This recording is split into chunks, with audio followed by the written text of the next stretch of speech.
Hello! Welcome to our channel. నేను మీ Sri. Mrs Agastya first part చూసారు కదా! ఇక సెకండ్ పార్ట్‌లోకి వెళ్ళిపోదాం. మీకు అందరికీ ఈ స్టోరీ నచ్చింది అని అనుకుంటున్నాను. నచ్చితే లైక్ చేసి హైప్ చేయండి. ఇక కథలోకి వచ్చేయండి. హే! స్టూపిడ్ గర్ల్ తప్పుకో! అని అరిచాడు మిస్టర్ అగస్త్య. నేను ఆ అరుపుకి భయపడే గబగబా పక్కకెళ్ళాను. నన్ను దాటుకొని కారు ముందుకెళ్ళిపోయింది. ఉసూరుమంటూ అక్కడి నుంచి రోడ్డు మీదకి కదిలాను. ఇంకా వెహికల్స్ తిరుగుతూనే ఉన్నాయి కాబట్టి నాకేం భయం అనిపించలేదు. క్యాబ్ బుక్ చేసుకుని వెళ్లే బదులు ఆటోలో వెళ్ళడం బెటర్ అనిపించింది. కారణం ప్రతి ఒక్క రూపాయి నాకు అవసరమే మరి. ఆటో పిలుచుకొని ఆటోలో కూర్చున్నాను. ఆ ఆటో నాతో ఆగకుండా మరో ఇద్దరిని కూడా ఎక్కించుకుంది. ఏం చేస్తాం తప్పదుగా. నేనొక్కదాన్నే ఆడపిల్లని, ముగ్గురు మగవాళ్ళు. బిక్కుబిక్కుమంటూ కూర్చున్నాను నేను. కనీసం కాల్ చేస్తే వచ్చేవాళ్ళు కూడా ఎవరూ లేరు నాకు. పెప్పర్ స్ప్రే దగ్గర పెట్టుకున్నాను అంతే. అంతకుమించి మరి ఆయుధాలు కూడా లేవు. నా భయాలు నాకున్నాయి, కానీ వాళ్ళు కనీసం నా వైపు చూడలేదు. హమ్మయ్యా అనుకున్నాను. మా వీధిలోకి వచ్చే వరకు ఊపిరి పీల్చుకోలేకపోయాను కూడా. ఆటో దిగి నడుచుకుంటూ ఇంటికి వచ్చాను.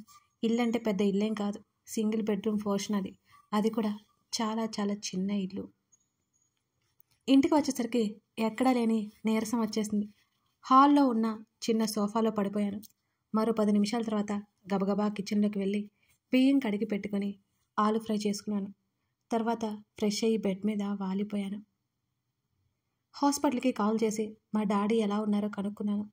సంవత్సరం నుంచి కోమాలే ఉన్నారు ఆయన.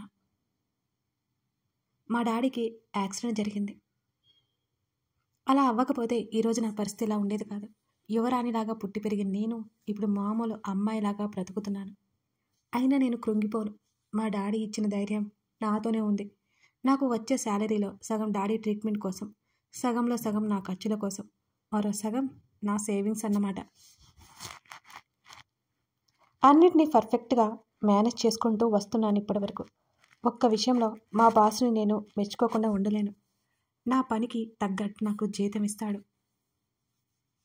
మధ్యాహ్నం కూడా సరిగ్గా తినక బీభత్సమైన ఆకలి కేకలు మొదలైపోయాయి నా పొట్టలో.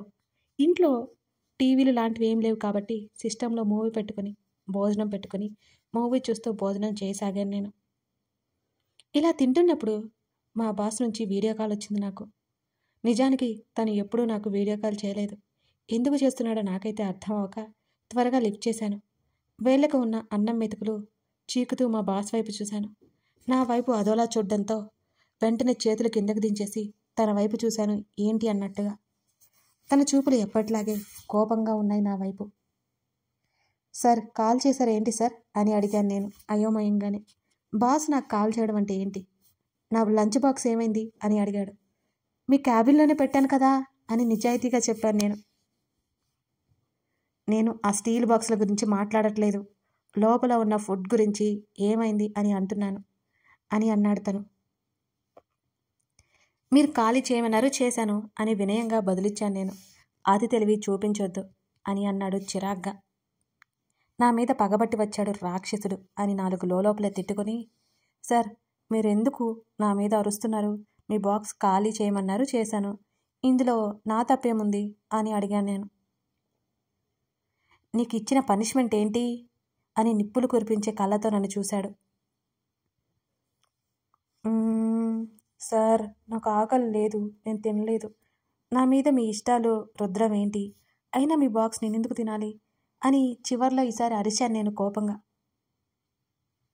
నోరు లేస్తుందేంటి అని తను సీరియస్ అయ్యాడు నా మీద. ఇలాంటి సిల్లీ రీజన్స్కి కాల్ చేసి మరీ తిట్టడం ఏమీ బాగోలేదు సార్ అని విసుగ్గా చూశాను నేను. అయితే స్ట్రాంగ్ రీజన్ చూసుకొని తిడతాను అని కాల్ కట్ చేశాడు మా బాసు మహాశయుడు. అదంతా రోజు ఉండేదే కదా, కాబట్టి నేను పెద్దగా పట్టించుకోలేదు. నా పాటికి నేను పెరుగన్నం వేసుకొని శుభ్రంగా కడుపు నిండా తినేసి మళ్ళీ ఉదయం ఏ పని లేకుండా అన్నీ క్లీన్ చేసుకొని కాసేపు అలా బాల్కనీలో అటు ఇటు నడిచాను. తిన్న వెంటనే పడుకుంటే లావైపోతాను కదా, అదన్నమాట సంగతి. అందుకే ఆ తిరుగుడు. తర్వాత బెడ్ ఎక్కేశాను. మరుసటి రోజు డాడీ దగ్గరికి హాస్పిటల్కి వెళ్ళాను. డాడీ చేతి వేళ్లలో కదలిక వస్తుందని నర్స్ చెప్పగానే చాలా హ్యాపీగా అనిపించింది నాకు. డాడీ ఐసీయూ రూమ్లో ఎక్కువసేపు ఉండనివ్వరు మరి నన్ను కూడా. అక్కడి నుంచి సంతోషంగా వచ్చేశాను. డాడీ త్వరలోనే కోలుకుంటారని డాక్టర్ చెప్పారు. నా మనసు కొంచెం కుదుట పడింది. నేరుగా ఆఫీస్కి వెళ్ళిపోయాను నేను. మా బాస్ చేతిలో తిట్లు కూడా. టైంకి నా పని నేను చూసుకున్నాను. ఆ రోజు మిస్టర్ అగస్త్య రాలేదు. మరి ఎందుకో నేనైతే లోపల డ్యాన్సులు వేసినంత పని చేశాను అతను ఆఫీస్కి రాకపోవడంతో. శ్రీ అని పిలిచింది విన్ని. ఏంటి విన్ని అని అడిగాను నేను. ఈరోజు నైట్ మా ఇంటికి డిన్నర్కి రా అని పిలిచింది విన్ని. స్పెషల్ ఏంటి అని అడిగాను నేను. నా హస్బెండ్ బర్త్డే అని చెప్పింది విన్ని. ఏంటంటే మీ ఆయన బర్త్డేకి నేను రావాలా? నీ బర్త్డే అయితే వచ్చేదని, నేను అస్సలు రాను బాబు అని చెప్పాను.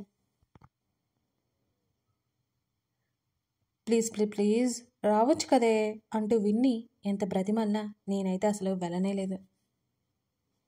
విన్ని ఇచ్చిన స్వీట్స్ కడుపులో వేసేసుకుని, నా తరపున మీ వారికి బర్త్డే విషయం చెప్పు విన్ని, స్వీట్స్ చాలా టేస్టీగా ఉన్నాయి అని మరొకటి నోట్లో కుక్కుంటూ చెప్పాను నేను.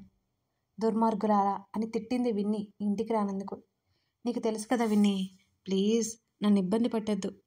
నేను ఎక్కడికి రాలేను, ఎవరిని కలవలేను, నేను అర్థం చేసుకున్నాను ప్లీజ్ అని అన్నాను నేను బ్రతిమాలుకుంటూ. సరే సరే నేను ఏమీ అనుకోను అని అంది విన్ని కూడా నవ్వేస్తూ. నేను నవ్వాను తన నవ్వుకి. సాయంత్రం ఇంటికి త్వరగా వెళ్ళిపోయి హ్యాపీగా సోఫాలో వాలాను. ఈరోజు మా బాస్ ఫేస్ చూడలేదని సంతోషంలో ఉన్నాను నేను. పాటలు పెట్టుకుని డ్యాన్స్ చేస్తున్న సమయంలో కాలింగ్ బెల్ ఒకటే పనిగా మోగుతోంది. ఈ టైంలో ఎవరబ్బా, వీళ్ళకి పని పాటలేదు అని తిట్టుకుంటూ తలుపు తెరవడానికి వెళ్ళాను నేను. తలుపు తెరిచి చూశాను, ఎవరూ కనిపించలేదు. మళ్ళీ తలుపు మూసేశాను. మరోసారి కాలింగ్ బెల్ మోగుతోంది. నాకు అర్థమైపోయింది నన్ను ఎవరో భయపెట్టాలని చూస్తున్నారు అని. మళ్ళీ అంతలోనే మరో ఆలోచన కూడా నాలో వచ్చింది. ఒకవేళ దెయ్యం వచ్చి నాతో హైడ్ అండ్ సీక్ ఏమైనా ఆడుతుందేమోనని భయం వేసింది నాకు. నా చేతికి ఉన్న రక్షాదారం కనిపించేలా పిడికిలి బిగబట్టి చూపిస్తూ తలుపు తెరిచాను. ఎదురుగా నవ్వుతో కనిపించాడు రామ్. రామ్ని చూసి నేను ఊపిరి పీల్చుకున్నాను. రామ్ నాకంటే 4-5 ఏళ్ళు పెద్దవాడే. ఒకప్పుడు మా ఎదురు వెళ్ళా వాళ్ళది. వాళ్ళ ఇప్పుడు అక్కడే ఉంటున్నారు. మేమే ఇప్పుడు అక్కడ ఉండట్లేదు. ఇక్కడే ఈ చిన్న రూమ్లో పడి ఉంటున్నా. రామ్ భయపడిపోయానంటూ నీరసంగా సోఫాలో కూర్చున్నాను నేను. ఎలా ఉన్నావు శ్రీ అంటూ బుడ్డి సోఫాలో మరో చివర కూర్చున్నాడు రామ్. బాగున్నాను. అవును నువ్వెప్పుడొచ్చావు అని అడిగాను నేను తనని. రామ్ అమెరికాలో జాబ్ చేసేవాడు, అందుకే అడిగాను అన్నమాట. 2 రోజులు అవుతుంది శ్రీ. ఇంత జరుగుతుంటే నాతో ఎందుకు నువ్వేం చెప్పలేదు శ్రీ అని అడిగాడు రామ్. వదిలే రామ్, జరిగిందేదో జరిగిపోయింది కాఫీ అని అడిగాను. నా వైపు సీరియస్గా చూశాడు. నేను సోఫాలో నుండి లేచాను కిచెన్లోకి వెళ్ళడానికన్నట్టుగా.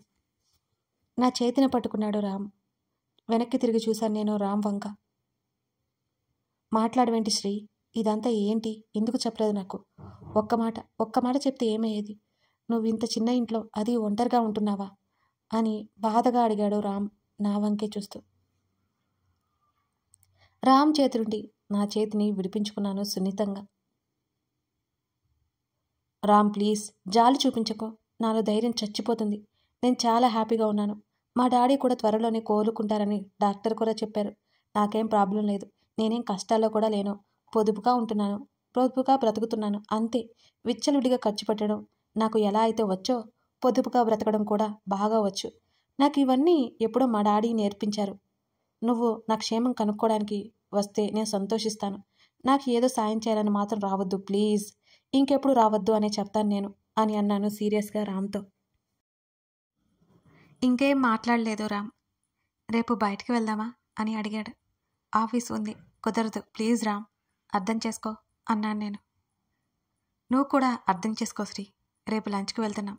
లంచ్ అవ్వగానే వచ్చేద్దాం. నీ ఆఫీస్ పోకుండా ఉంటుంది, నాతో లంచ్ చేసినట్టు కూడా ఉంటుంది అని అన్నాడు రామ్. సరే అన్నాను చిరునవ్వుతో. సోఫాల నుంచి పైకి లేచాడు రామ్ వెళ్ళడానికి అన్నట్టుగా. రామ్ కాఫీ తాగి వెళ్ళు అని నేను అంటుంటే, శ్రీ చీకటి పడుతుంది, ఇంకా లేట్ చేస్తే బాగోదు. రేపు మీ ఆఫీస్ దగ్గరికి వస్తాను, లొకేషన్ షేర్ చేయి, బాయ్ అని నవ్వుతూ వెళ్ళిపోయాడు రామ్. రామ్ చాలా మంచివాడు. రామ్ వెళ్ళిన తర్వాత తలుపు మూసేసి నా బెడ్రూమ్లోకి వచ్చేసాను. బెడ్ మీద వాలిపోయాను. నా ఆలోచనలు గతంలోకి వెళ్ళాయి. నా చిన్నప్పుడే అమ్మ చనిపోతే, అనగా నాకు 8 సంవత్సరాల వయసు అప్పుడు. ఆ తర్వాత డాడీ నన్ను పెంచారు. ఎంతోమంది రెండో పెళ్లి చేసుకోమన్నా చేసుకోలేదు. Daddy business man. Sridhar solutions మా డాడీ కష్టార్జిత. ఎన్నో గవర్నమెంట్ ప్రాజెక్ట్స్ చేస్తూ బిజినెస్లో టాప్లో ఉన్నారు డాడీ. డాడీ పేరు ఆనంద్. ఒకరోజు నేను కాలేజీకి వెళ్ళాను. కాలేజీ మధ్యలో కాల్ వచ్చింది. డాడీకి యాక్సిడెంట్ అయ్యి చావు బ్రతుకుల మధ్య ఉన్నట్టుగా తెలిసింది. గబాల్నా హాస్పిటల్కి పరిగెత్తాను. డాడీ బ్రెయిన్లో బ్లడ్ క్లాట్ అయింది. ఆపరేషన్ చేయాలి అన్నారు. నాకు కాళ్ళు చేతులు ఆడలేదు. రిలేటివ్స్ ఎవరూ తెలియదు. డాడీ ఫ్రెండ్స్ ఏమో కొందరు చేతులెత్తేశారు. కొందరి గురించి నాకు తెలియదు. మా ఆఫీస్కి కాల్ చేసి డబ్బు అరేంజ్ చేయమన్నాను. మా ఆఫీస్ వేరే వాళ్ళ సొంతమైనట్టు నాకు తెలిసింది. నాకేం అర్థం కాలేదు. మెదడు పనిచేయలేదు. కన్నీళ్లకు అడ్డు అదుపు లేకుండా పోయింది. ఏం చేయాలో నాకు అసలు తెలియక కాళ్ళు చేతులు ఆడలేదు. డాక్టర్స్ వెంటనే ఆపరేషన్ చేయాలన్నారు. నా అకౌంట్లో కేవలం 2 లక్షలు మాత్రమే ఉన్నాయి. మరో 8 లక్షలు కావాలి. డాడీ అకౌంట్లో కూడా 0 బ్యాలెన్స్ చూపిస్తోంది. నాకైతే మతిపోతున్నట్టుంది ఇవన్నీ చూస్తుంటే. చాలాసేపు ఆలోచించిన తర్వాత నా ఫ్రెండ్ని సాయం అడగాలని డిసైడ్ అయ్యాను. నా ఫ్రెండ్స్ అందరికీ కాల్ చేశాను. ఎవరు ఏ హెల్ప్ చేయలేమని చెప్పారు. చేసిన సాయం చెప్పుకోకూడదంటారు. కానీ నేను చాలా హెల్ప్ చేశాను వాళ్ళని. నేను హెల్ప్ చేయని వాళ్ళే లేరు నా ఫ్రెండ్స్లో. నాకు అర్థమైపోయింది వాళ్ళంతా నా ఆస్తి చూసి నాతో ఫ్రెండ్షిప్ చేశారు అని. సడన్గా 8 లక్షలు ఎక్కడి నుంచి తేవాలి? నాకు అసలు అర్థం కాలేదు. నా మెడలో ఉన్న డైమండ్ పెండెంట్ ఉన్న చైన్ చూడగానే ప్రాణం లేచి వచ్చినట్లయింది. ఇంట్లో ఉన్న నగలు గుర్తుకొచ్చాయి. డబ్బు అందింది, తీసుకొస్తాను అని డాక్టర్ గారితో చెప్పి ఆపరేషన్ మొదలుపెట్టనని నా అకౌంట్లో ఉన్న 2 లక్షలు అడ్వాన్స్ కట్టి అక్కడి నుంచి ఇంటికి బయలుదేరాను. ఇంటికి వెళ్ళగానే నా వస్తువులు నా బ్యాగ్లో అన్నీ ఇంటి బయట ఉన్నాయి. ఏం జరిగిందో అర్థం కాలేదు నాకు. ఆ ఇల్లు మాకు కాకుండా పోయిందని వాచ్మెన్ చెప్పాడు. ఇంటి ముందే కుప్ప కూలిపోయాను నేను.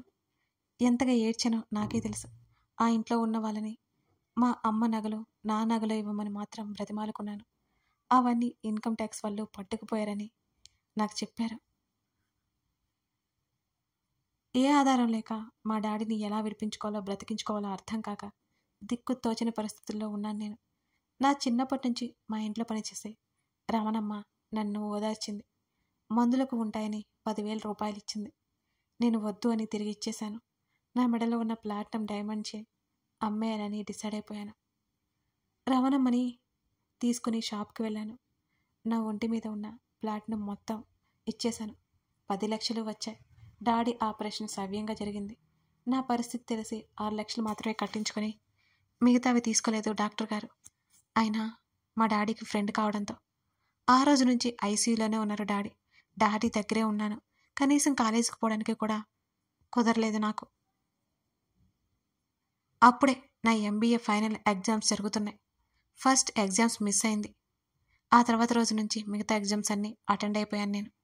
డాడీ ముందే ఫీజు పే చేశారు కాబట్టి నాకు కాలేజీలో ప్రాబ్లం లేదు. అందరూ జాలి చూపించే వాళ్ళే, సాయం చేసేవాళ్ళు లేరు. నాకు కూడా ఎవరిని సాయం అడగడం ఇష్టం లేదు. ఆ టైంలో నాకు ఏది నచ్చలేదు. నా చుట్టూ ఉన్న మనుషులు, నా చుట్టూ ఉన్న ప్రపంచం, ఇంకేది నచ్చలేదు. ఎగ్జామ్స్ అయిపోగానే అర్జెంటుగా జాబ్ కావాలి అని చక్రవర్తి ఇండస్ట్రీస్లోకి అడుగుపెట్టాను. ఆ రోజు మొదటిసారిగా మిస్టర్ అగస్త్య చక్రవర్తిని చూశాను.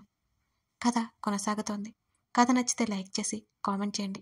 అలాగే అగస్త్యకి శ్రీధ అంటే ఎందుకంత కోపం, శ్రీధకి అతనంటే ఎందుకంత అయిష్టం, ఇవన్నీ తెలియాలంటే ముందు ఎపిసోడ్లో మీకు అర్థమవుతుంది. అస్సలు మిస్ అవ్వకండి. సూపర్ స్టోరీ అన్నమాట. ఇంకా ఒక మంచి సస్పెన్స్ కూడా ఉంటుంది. Thank you.